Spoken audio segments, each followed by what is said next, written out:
স্রোতে যখন এখানে চলে আসে তখন ওই মাঝখানে গভীরে চলে যায়। এখানে 2 জায়গায় লেখা আছে ঝুঁকিপূর্ণ এলাকা, তার এই ঝর্ণার দিকে মুভ করতে না পারে। চট্টগ্রাম বিশ্ববিদ্যালয়ের দৃষ্টিনন্দন প্রাকৃতিক ঝর্ণা দেখতে ভিড় জমায় দর্শনার্থীরা। তবে এই ঝর্ণার পানিতে গোসল করতে গিয়ে ডুবে মারা যাওয়ার ঘটনা থামছেই না। বৃহস্পতিবার দুপুরে বন্ধুদের সঙ্গে শহর থেকে বেড়াতে এসে প্রাণ হারিয়েছে জুনায়েদ নামের 7ম শ্রেণীর এক স্কুল শিক্ষার্থী। গত 25 বছরে এই ঝর্ণায় প্রাণ হারিয়েছে অন্তত 20 জন। এর মধ্যে বিশ্ববিদ্যালয়, স্কুল ও কলেজ শিক্ষার্থী রয়েছে। এখানে এমন একটা জিনিস ধরারও কোনো বিকল্প নেই। স্রোতে যখন এখানে চলে আসে তখন ওই মাঝখানে গভীরে চলে যায়, এখান থেকে আর বাইরে হতে পারে না। এখানে 2 জায়গায় লেখা আছে ঝুঁকিপূর্ণ এলাকা, আপনার এখানে যাবেন না।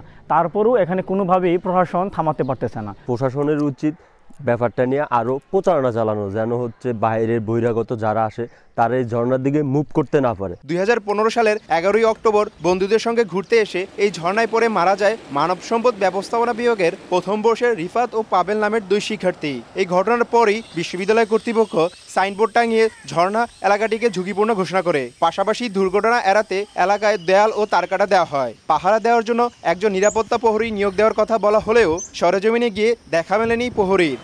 নগদে 500 টাকা বা তার বেশি পেমেন্টে পেতে পারেন ঢাকায় জমিসহ 20 কোটি টাকার পুরস্কার।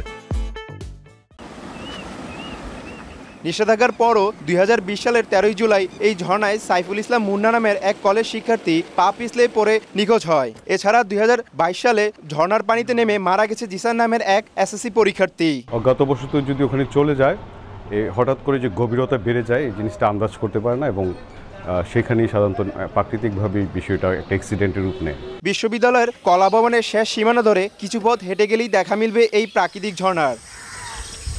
তারিফ রহমান, সময় সংবাদ, চট্টগ্রাম বিশ্ববিদ্যালয়।